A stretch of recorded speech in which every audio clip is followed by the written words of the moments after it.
And we are back with another exciting NBA playoff edition of Buckets and Dimes, Nuts and Bolts Sports NBA podcast. Joe Cardoza here, joined as always by my man Patrick Hillwig. Playoffs are in full effect. Pat, how's it going, man? How you doing today?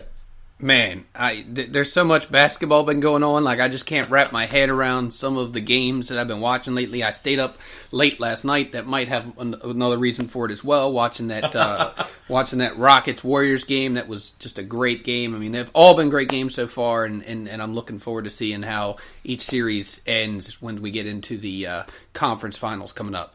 Yeah, like I told one of my other friends at work, we can sleep in July.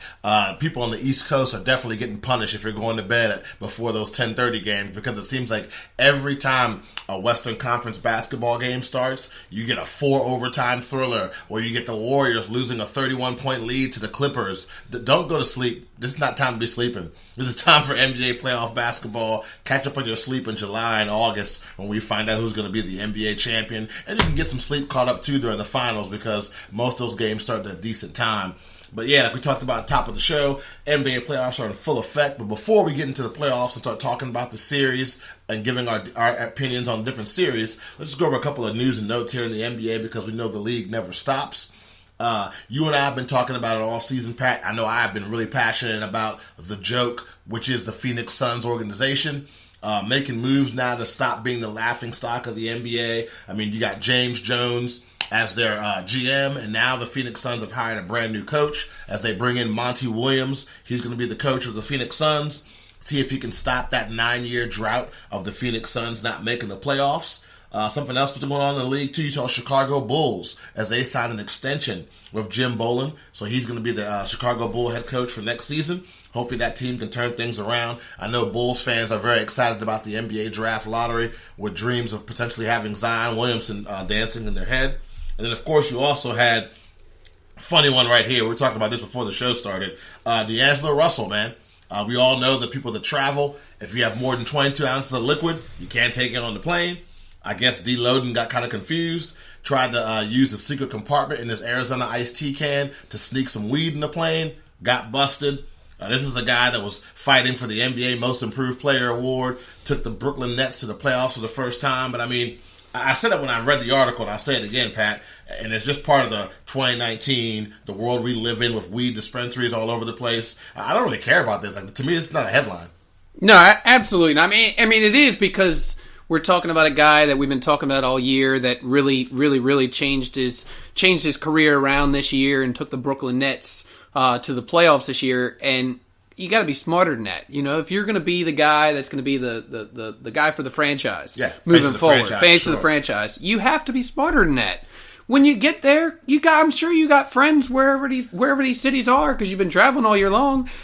Hire one of your buddies to go get some from a dispensary, like you said. I mean, why even take that chance? Do you have to have it? Like, do you have to get off the plane and you're fiending so much that you get off the plane and you got to go find a spot, or you got to have it as soon as you get in your car to function? I mean, that's just crazy.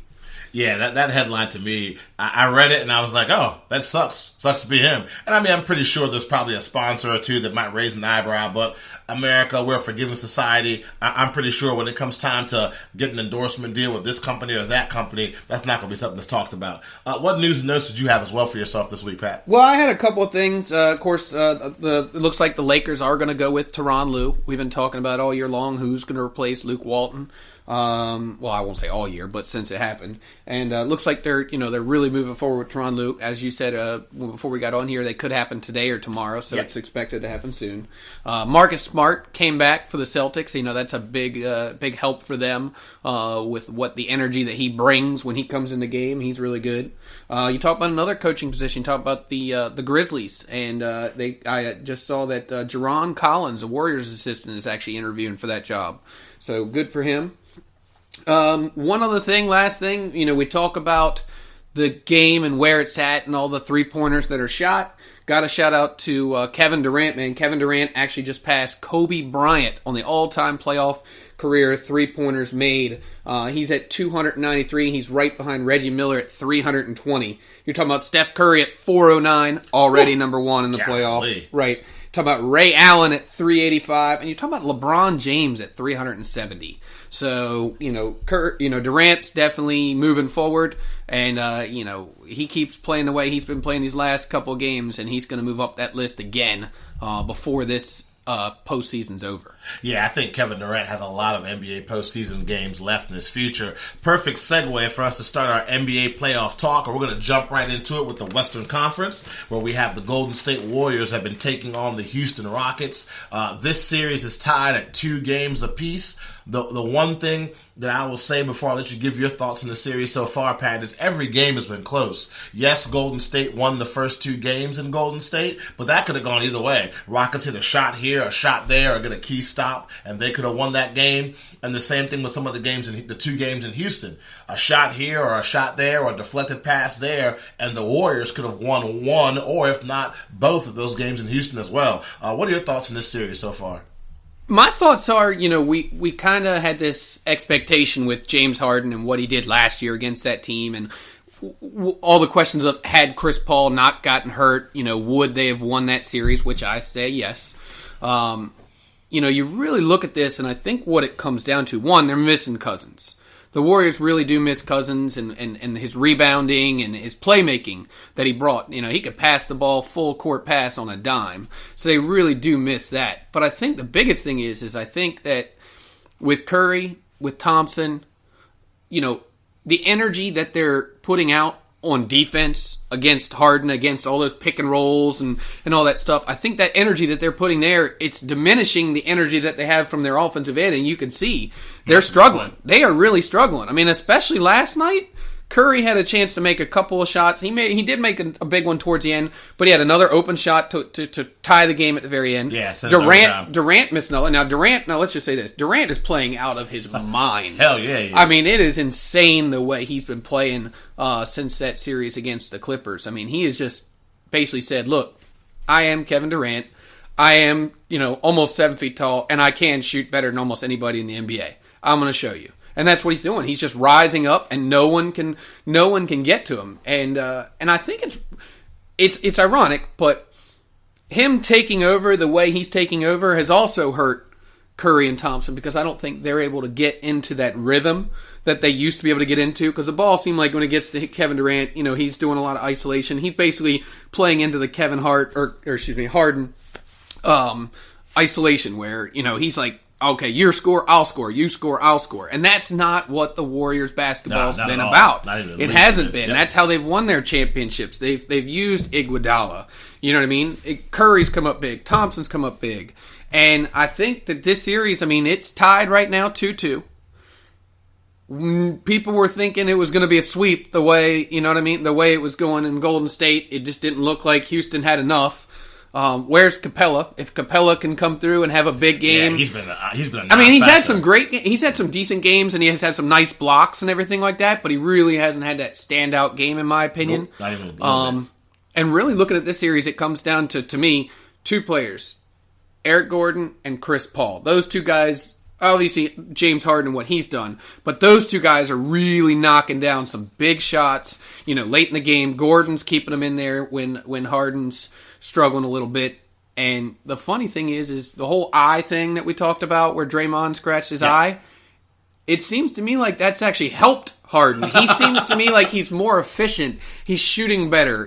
For whatever reason, I don't know what it is, but he just seems like he's playing more efficient now than he ever was. So it's going to be an interesting series. Game 5 coming up soon. In the bag. And man, I'm excited. I think personally, I want the Houston Rockets to win, just because I thought they should have won last year, and not because I hate the Warriors, because I don't hate the Warriors. I think they're an amazing team, but I just like to see somebody different. You know what I mean? You don't want to see the Patriots in the Super Bowl year after year after year after year after year. Well, guess what? I don't want to see the Warriors in the championship either year after year after year. So this year's definitely going to be different. Yeah, I kind of feel you on that one. My feeling on this series, man, like you said, I kind of talk about Eric Gordon and PJ Tucker, both playing really, really good basketball for the Houston Rockets. Some of the things about Houston that kind of, if I'm a Rockets fan or a coach or a player, you got to pay attention to. I mean, they really, if you think about it, almost had no business of winning the last game. And what I mean by that is you had a 15-point lead going into the fourth quarter of the last game. And if Kevin Durant or Steph Curry hits that three, it's a tie game going into overtime. Eric Gordon's averaging about 23 points per game. To kind of talk about what you were saying about Klay Thompson, the Warriors need a big game from Klay Thompson. This is me putting my official Golden State Warrior hater card in my pocket and just talking as a basketball fan.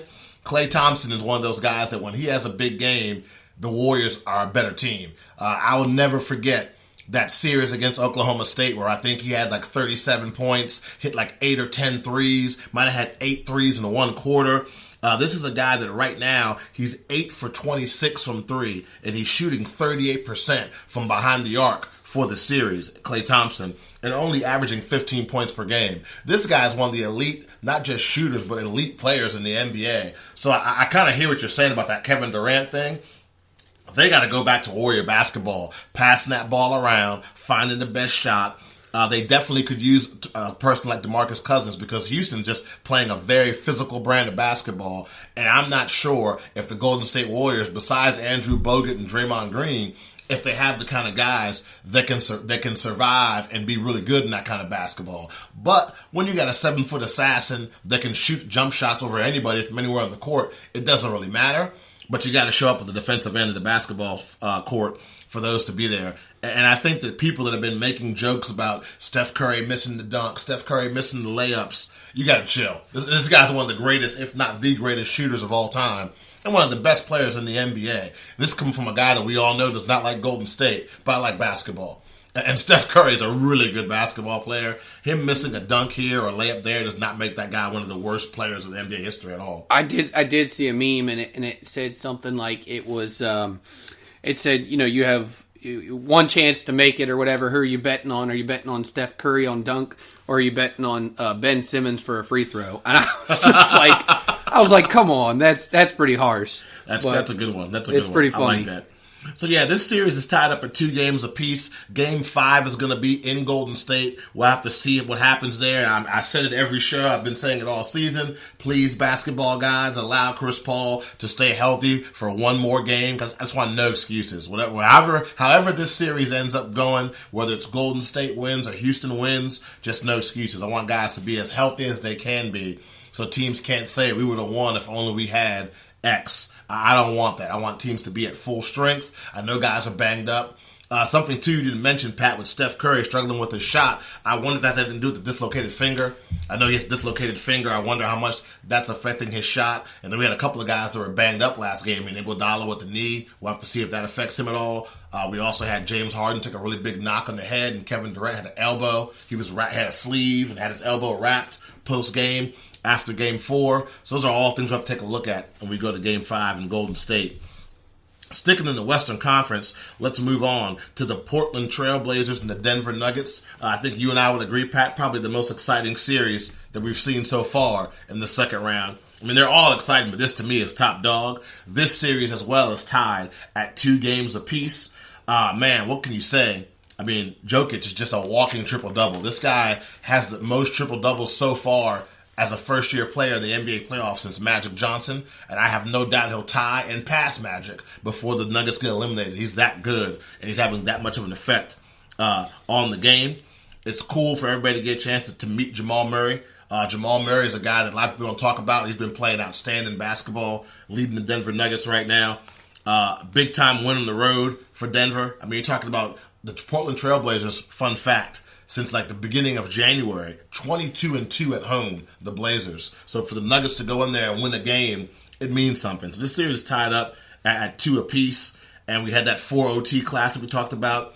Jokic played 65 minutes in that game where you saw Rodney Hood. We all remember Rodney Hood, the scourge of Cleveland when he got traded to the Cavaliers last year and didn't do anything at all. Here he is hitting clutch game-winning shots for the Portland Trail Blazers in the playoffs. So this has been a really fun series, man. What are some of your thoughts on the Portland-Denver series so far? Man, it's crazy because, Denver coming in as the number 2 seed in the Western Conference. We talked about it. They're a young team.